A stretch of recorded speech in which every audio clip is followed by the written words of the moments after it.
Bienvenue chères entrepreneurs ambitieuses dans Démesuré, le rendez-vous hebdomadaire pour toutes les entrepreneurs passionnées, audacieuses et déterminées. Je suis Marjorie, votre alliée pour naviguer dans l'univers de l'entrepreneuriat avec audace et authenticité. Chaque semaine, pendant 15 à 40 minutes inspirantes, je partage avec vous mes expériences, les hauts, les bas et surtout ce qui se passe en coulisses pour développer à votre tour votre business en ligne avec aisance, fluidité et de manière rapide. Je m'adresse particulièrement à vous, femmes entrepreneurs, que vous soyez au tout début de votre aventure ou que vous cherchiez à donner un nouvel élan à votre business, puisqu'avec Démesuré, on parle business bien sûr, mais on plonge aussi dans le développement personnel, la spiritualité, le mindset et on lève le voile sur les vérités souvent cachées de l'entrepreneuriat. Tout cela dans une ambiance décontractée, honnête et je l'espère incroyablement inspirante pour vous.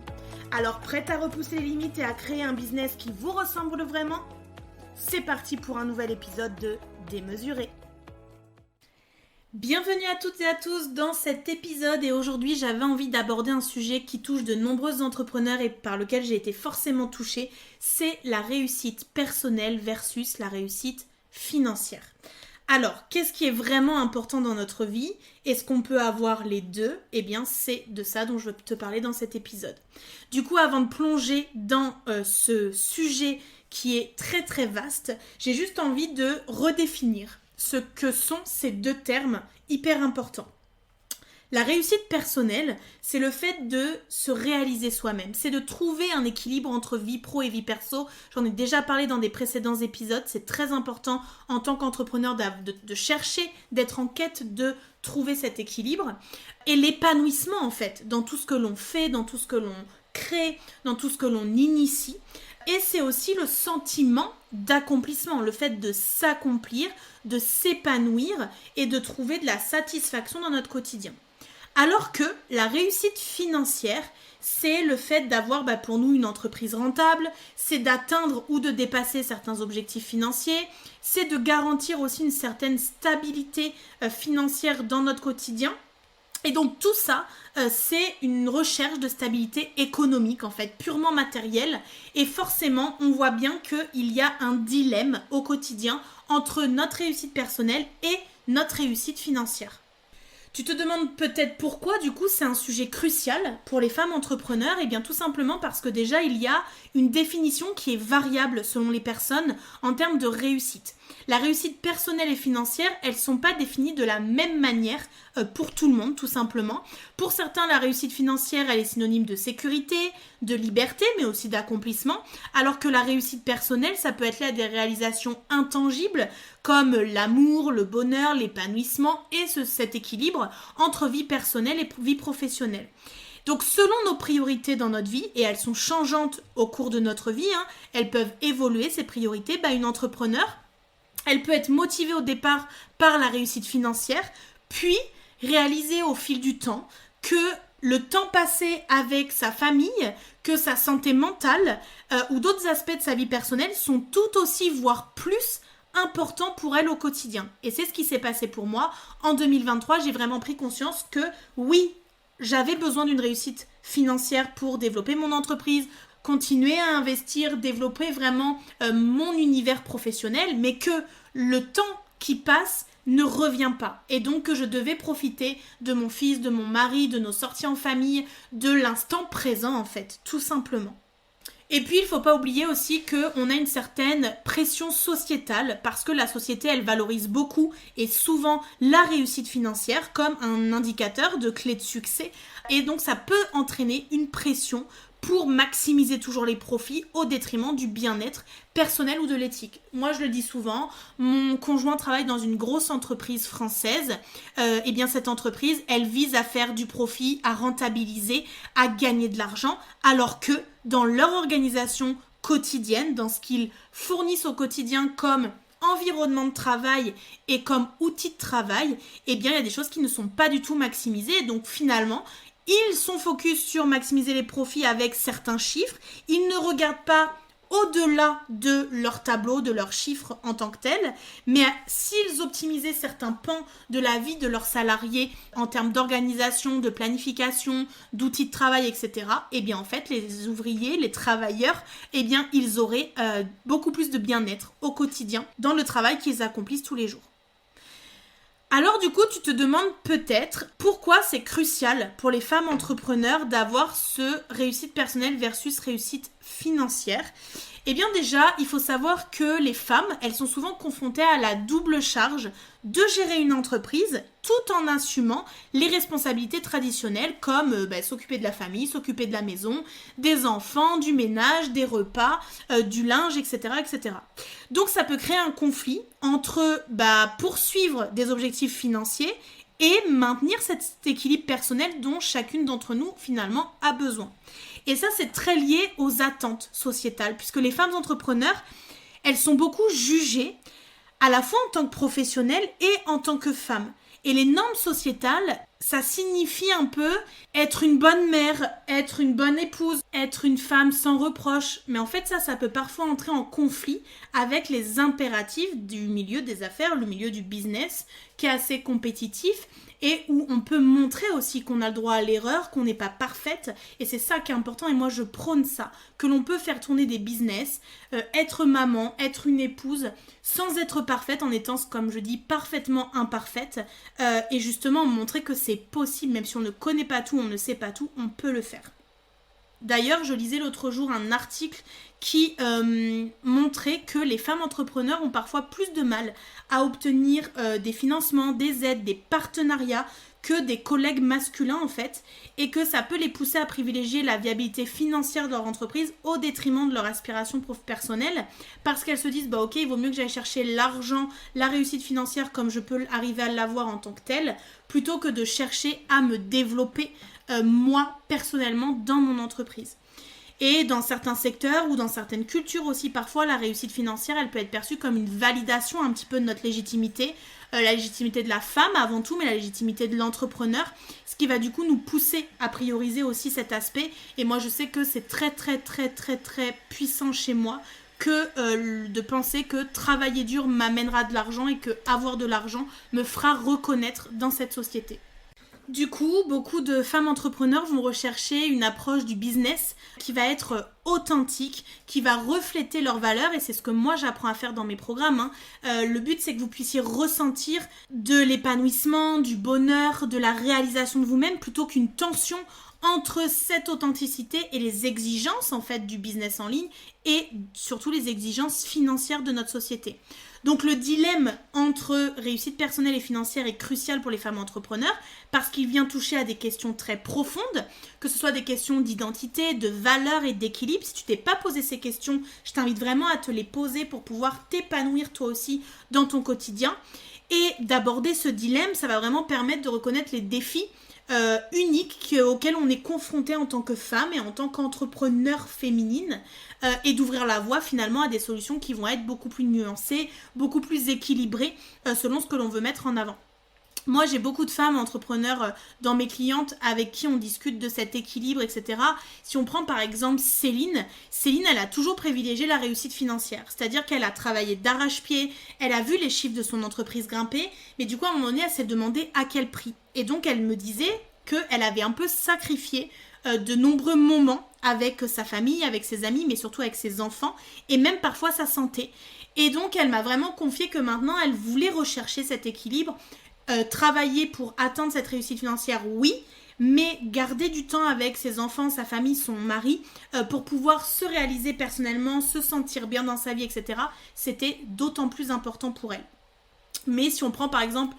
Si on prend l'exemple de Laure, elle a pris un peu le chemin opposé. Elle a choisi des horaires flexibles, elle a refusé des opportunités qui ne correspondaient pas à ses valeurs, même si elles étaient financièrement intéressantes. Mais Laure, aujourd'hui, elle est seule, elle n'a pas d'enfant, ce qui lui permet du coup d'être pleinement connectée à elle. Mais par contre, elle cherche à ouvrir et à développer son réseau amical, professionnel, etc. Donc elle fait beaucoup d'actions dans ce sens. Elle gagne peut-être moins aujourd'hui qu'elle aurait pu gagner en évoluant dans le milieu salarial dans lequel elle évoluait avant, peut-être. Mais elle vit pleinement chaque jour. Et c'est ce que j'aime chez Laure, c'est que chaque jour, elle a de la connexion à son corps, à son cœur. Elle est dans l'instant présent, dans la respiration profonde. Bref, elle est vraiment alignée à qui elle est. Et puis on peut aussi, là je pense à Laetitia, prendre son exemple, qui elle cherche constamment cet équilibre de vie, puisque elle est autant entrepreneur qu'elle est salariée, donc elle est prof, et en plus elle a créé un business en ligne, et donc elle dit que c'est pas facile, qu'elle a dû redéfinir ses priorités, qu'elle a dû apprendre aussi parfois à dire non, et surtout à se connaître elle-même pour comprendre ce qu'elle voulait vraiment et comment s'organiser par rapport à son énergie, à qui elle est, à comment elle fonctionne, etc. Moi, de par mon expérience, mon entreprise, elle a évolué très rapidement. J'ai investi en moi et mon entreprise dès le départ. J'ai pas eu peur, en fait, de dépenser de l'argent, entre guillemets. C'est-à-dire que je voulais avoir un retour sur investissement assez rapide. Donc, maintenant, aux femmes entrepreneurs, je dis attention, à trop attendre, à vouloir trop attendre, à faire beaucoup d'argent avant d'investir, etc. En tout cas, j'y ai dédié beaucoup de temps, beaucoup d'énergie. Je travaillais dès le départ sur mes peurs, mes croyances. Et encore maintenant, c'est un travail hebdomadaire. Mais à un moment donné, j'ai aussi foncé droit dans le mur, c'est-à-dire que quand on a une grande expansion, on a plus de responsabilités. Et donc, quand on en veut toujours plus pour se développer encore, développer son équipe, etc., et bien du coup, on s'y perd et on oublie l'essentiel, on oublie soi en tout premier lieu, mais on oublie aussi beaucoup trop notre famille et donc notre mari, nos enfants, les moments de l'instant présent dont je parlais avec Laure tout à l'heure, c'est exactement ça. Quand on se disperse un peu dans tous nos rôles, à un moment donné, c'est difficile de trouver l'équilibre et du coup de se sentir épanoui à l'intérieur de ça. Il faut se dire une chose, c'est que les femmes entrepreneurs, elles sont souvent challengées, elles font face à des défis couramment et elles sont toujours dans ce dilemme entre réussite personnelle, professionnelle, financière. Et dans la société, notre réussite, elle est souvent mesurée en chiffres, en biens matériels. Et donc pour les femmes, cette pression, c'est une pression qui est doublée des attentes sociétales mais aussi familiales. Et donc le but, ça va être vraiment de réussir à trouver notre propre définition de la réussite sans forcément se laisser submerger par les attentes extérieures, que ce soit notre famille, nos amis, la société en règle générale. Donc il y a une pression que l'on vit quotidiennement de réussir financièrement dans un milieu en plus qui est hyper compétitif, donc où il y a beaucoup de concurrence. J'ai vécu beaucoup ça moi dans le milieu de la banque où finalement chacun devait faire sa place coûte que coûte un petit peu. Et puis il y a la quête de sens et d'épanouissement personnel au sein du business. Parce qu'on choisit souvent d'entreprendre pour des raisons personnelles, familiales, pour se réaliser, pour être plus libre, pour se sentir épanoui ou encore pour réussir à atteindre des objectifs personnels. Et puis en fait, quand on se met dans le bain et qu'on crée une routine dans notre business, parfois on peut se perdre aussi et ne plus avoir de sens dans ce que l'on fait, c'est-à-dire répondre à la question du pourquoi. Pourquoi je fais ça? En quoi ça m'anime? Qu'est-ce que ça m'apporte? Et donc c'est important de revenir aussi là-dedans. Et du point de vue des femmes entrepreneurs, moi personnellement, ce que j'ai trouvé difficile et ce qui a été vraiment des défis, le premier c'est d'équilibrer ma vie personnelle et professionnelle. Ça c'est une certitude. Parce qu'on est souvent attendu au tournant en tant que femme quand il s'agit vraiment d'assumer nos responsabilités familiales, nos responsabilités, je vais les appeler un petit peu domestiques, quoi. Dedans, vous y voyez le linge, le ménage, la nourriture, les courses, etc. Même si on dirige finalement des entreprises qui sont prospères, qui sont durables, qui fonctionnent. Donc ça peut signifier des heures de travail plus longues, beaucoup de stress aussi en plus, des sacrifices personnels pour essayer de tout faire. Sauf que j'en ai déjà parlé dans un épisode de podcast, on n'est pas superwoman, donc ça nous demande à un moment donné de sortir de ce schéma et de se faire aider, se faire accompagner, être soutenu. C'est pour ça que dans ma vie personnelle, j'ai une nounou, femme de ménage, dans ma vie professionnelle, j'ai une assistante. Ça permet vraiment de venir soutenir notre travail au quotidien et pouvoir nous être dans nos zones de génie au fur et à mesure. Le deuxième défi qu'on rencontre beaucoup, c'est les stéréotypes et les attentes culturelles. J'en ai parlé récemment sur mon compte avec le film Barbie, où on montre vraiment les stéréotypes liés à la femme, à Barbie en l'occurrence, mais à la femme et à la société avec ce combo femme et homme qui n'ont pas du tout les mêmes responsabilités, la même façon de fonctionner, etc. En tant que femme, on peut être vraiment confronté à des stéréotypes concernant nos capacités en tant que femme entrepreneur, en tant que leader, en tant qu'entrepreneur au féminin. Surtout dans des domaines qui vont être généralement dominés par les hommes. Donc tout ce qui est dans le milieu du business marketing, de la communication, etc., c'est souvent des hommes. Le financier aussi, c'est souvent des hommes que l'on voit à la tête de ces organisations-là. Je me rappelle avec beaucoup d'humour le directoire quand j'étais en banque, c'était 5 personnalités à l'intérieur de ce directoire. Les 5 étaient des hommes, il n'y avait pas de femmes. Donc ça montre bien que l'homme, dans toute sa puissance, vient dans certains domaines dominer la femme et un petit peu la rabaisser en quelque part. Donc en tant que femme, on peut ressentir la pression de devoir prouver continuellement notre valeur ou alors nos compétences. Ça va nous pousser du coup à prioriser la performance financière parfois comme métrique de réussite très claire et indiscutable en oubliant le côté personnalité, intuition, créativité, tout le côté leadership au féminin que l'on peut du coup vite oublier. Le troisième défi auquel j'ai fait face, c'est l'accès illimité aux ressources. C'est-à-dire que quand on a besoin de financement, quand on a besoin d'investir dans certaines choses, ça peut devenir un défi majeur pour une femme entrepreneur, un réel obstacle en fait dans son quotidien et dans le déploiement de son entreprise. Tout ce qui est réseautage, l'accès à des mentors de qualité, d'autres ressources aussi qui peuvent être purement financières, des aides financières, peuvent être vraiment limitées. Sauf que sans ressources adéquates, les femmes entrepreneurs, elles peuvent se sentir aussi obligées de faire des choix difficiles entre leur croissance financière et leur bien-être personnel et parfois se dire que elles vont peut-être cravacher plus, travailler plus, s'épuiser et donc c'est là qu'on voit que les chiffres en termes de burn-out féminin a augmenté aussi chez les femmes entrepreneurs depuis plusieurs années. Et moi, ça m'a amené à un autre défi qui est le 4e dont je voulais te parler aujourd'hui, qui est la gestion de la perception des autres.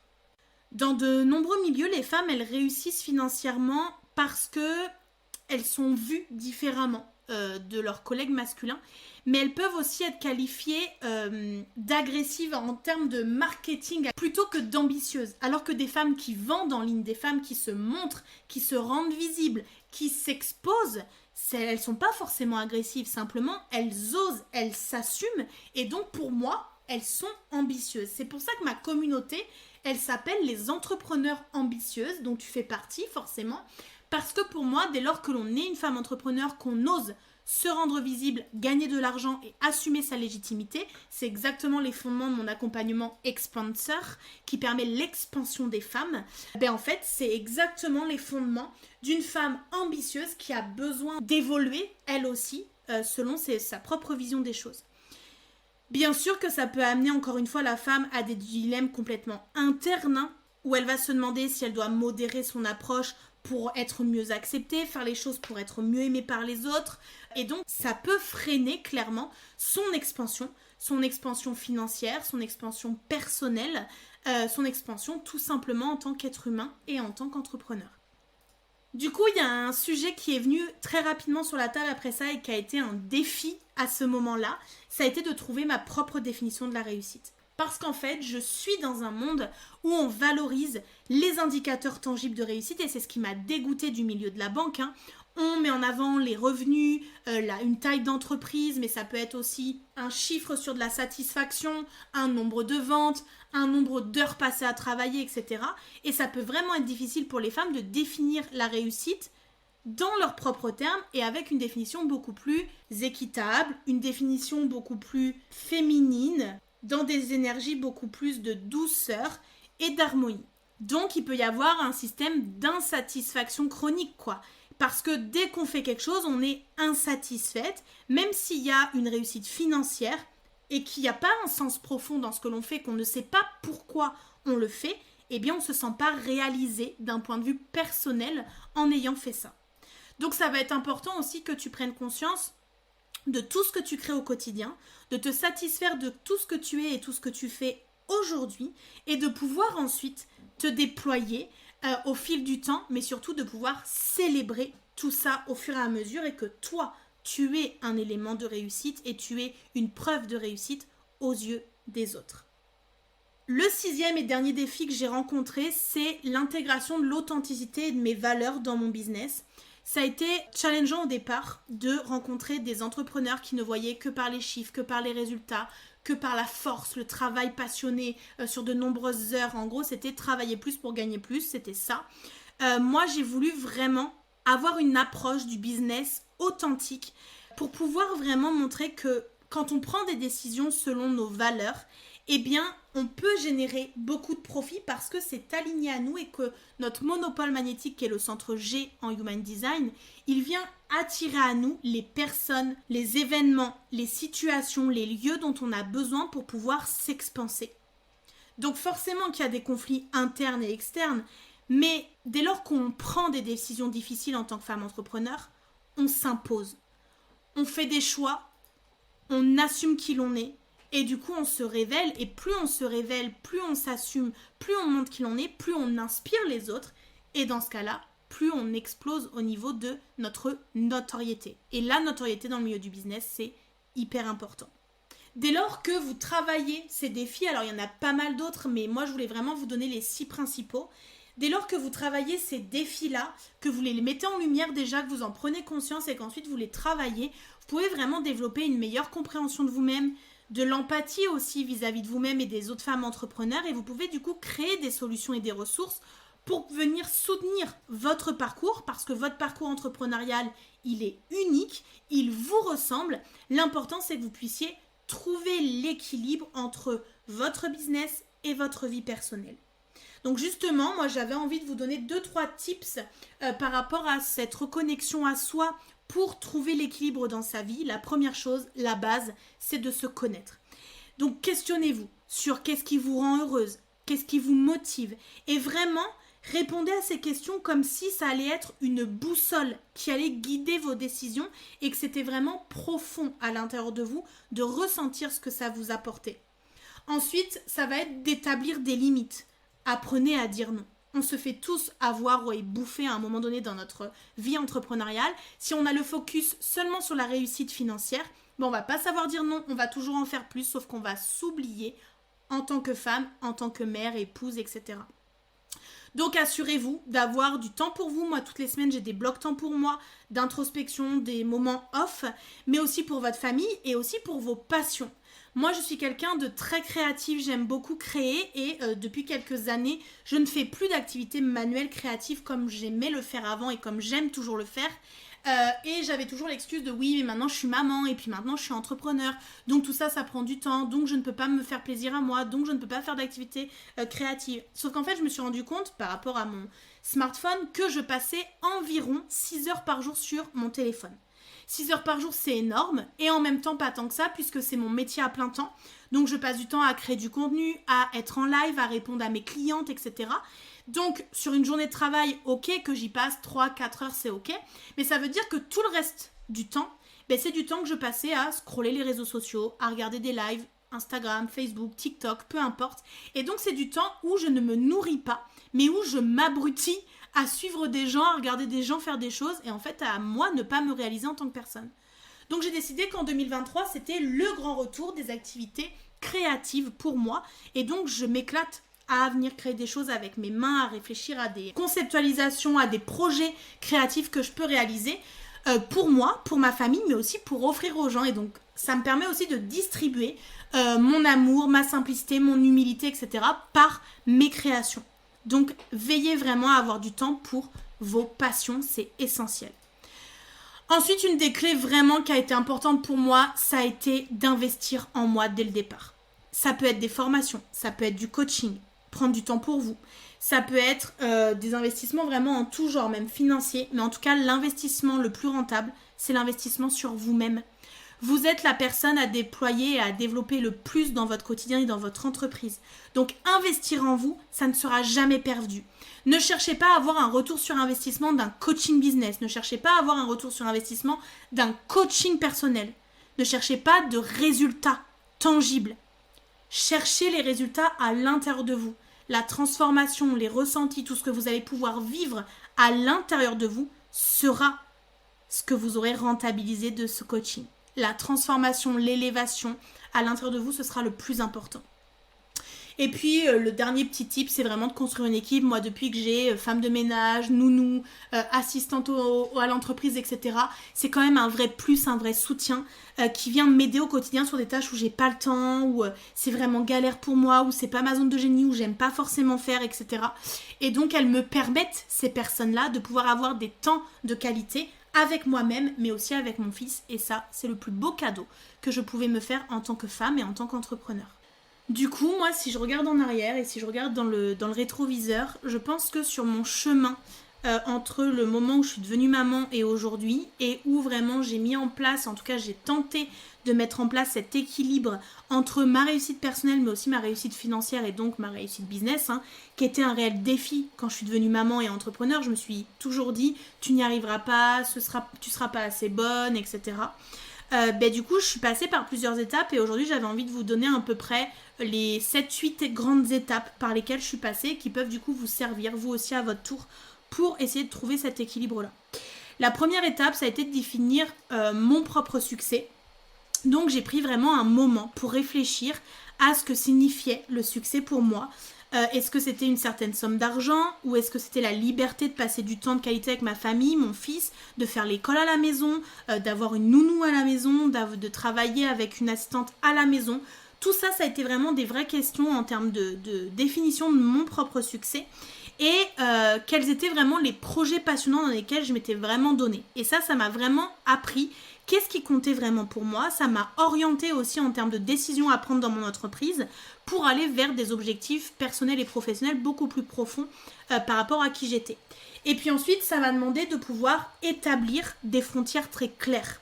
Donc de mettre des limites entre ma vie personnelle et ma vie professionnelle, j'en ai déjà parlé, mais le fait d'avoir un bureau à la maison m'a permis aussi de scinder en deux ces deux parties de ma vie.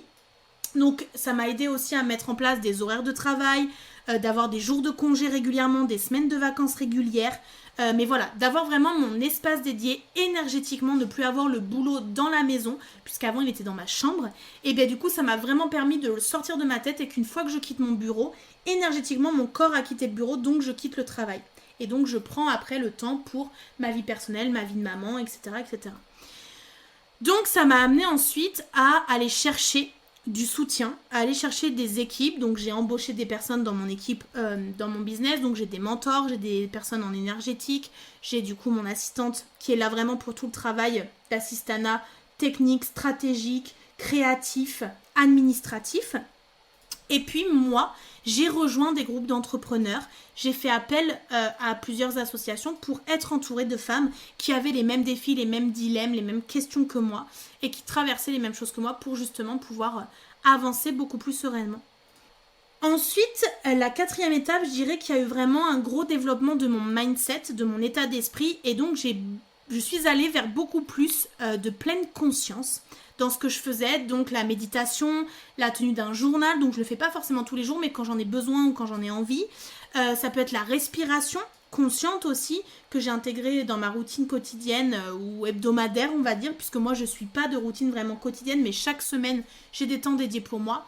Donc la respiration, la méditation, les visualisations, la répétition des affirmations positives, mais aussi les rituels. Je fais des rituels de déblocage inconscient, je fais des rituels pour les nouvelles lunes et les pleines lunes, bref, d'intégrer vraiment l'introspection, la spiritualité dans mon quotidien. Ça m'a vraiment aidé à rester centrée, à prendre des décisions vraiment réfléchies, à reconnaître ce que je ressentais vraiment par rapport à la réussite et du coup, à prioriser mon bien-être avant tout. Et ça a été une étape ultra importante parce que j'ai passé 3 ans, les 3 premières années de ma société, à ne pas prendre de vraies vacances, à travailler tout le temps, soir, week-end, journée, vacances scolaires, vacances de mon conjoint, etc.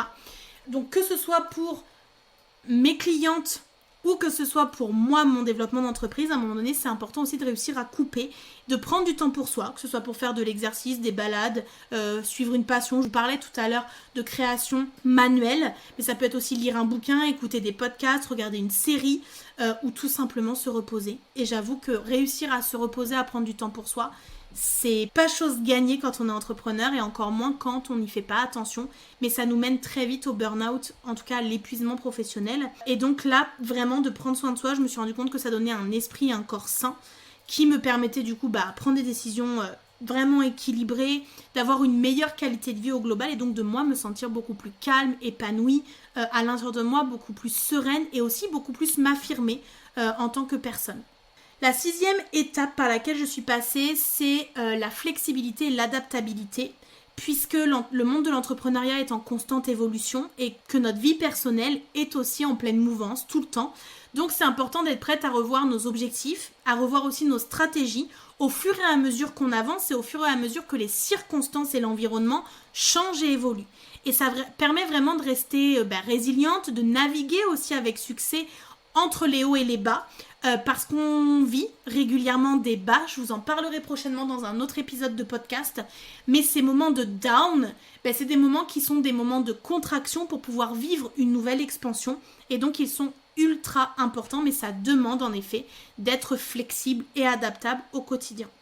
La 7e étape que je me suis notée, c'est que c'est important de se former, s'éduquer régulièrement, d'apprendre régulièrement. Donc d'investir du temps et de l'argent dans l'apprentissage, c'est important puisque ça peut être pour notre domaine d'expertise, notre domaine d'activité, mais ça peut être aussi par rapport à la gestion de notre stress, à comment prendre des décisions, comment créer et donner une formation ou alors tout autre domaine qui peut nous enrichir d'un point de vue personnel ou professionnel. Et de se former en continu, ça nous permet vraiment de rester compétitif déjà, de rester dans le flow de ce qui se passe dans notre milieu et d'être équilibré, c'est-à-dire qu'on se nourrit pour pouvoir donner aux autres et nourrir les autres. Et du coup, la dernière étape que je dirais, c'est vraiment le fait de toujours re-questionner, évaluer, réévaluer et du coup garder cette adaptabilité, le fait de prendre du recul de temps en temps pour évaluer où on en est par rapport à nos objectifs personnels, par rapport à nos objectifs financiers, faire les ajustements nécessaires.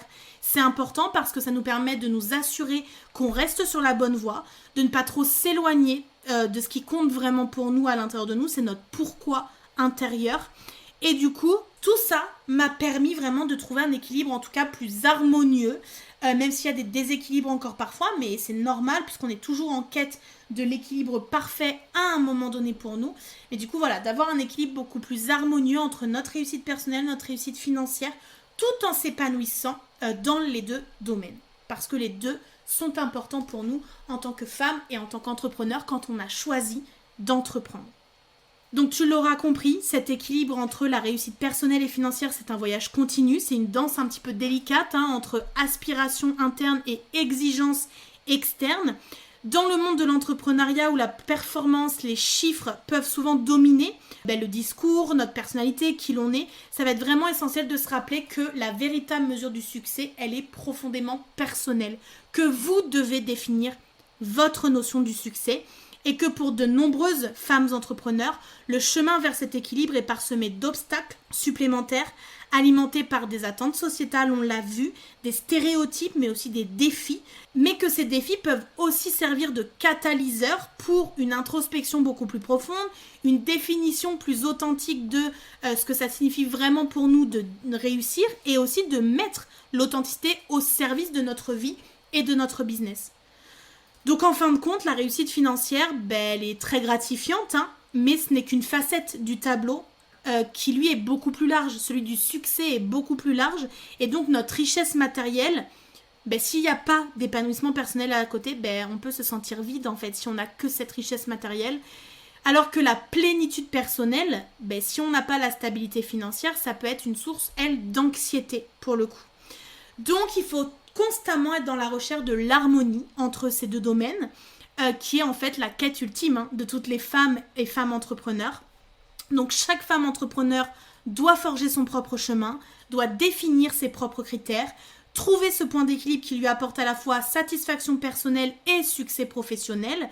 Et peut-être la véritable réussite réside dans cette capacité à naviguer dans ce défi avec de la grâce, avec de la résilience, avec de l'authenticité, on l'a dit, mais tout en restant en fait fidèle à soi-même et à ses aspirations profondes. En tout cas, la réussite n'est pas un objectif fixe, c'est vraiment un voyage. Je le vois comme un voyage qui est unique pour chacune d'entre nous.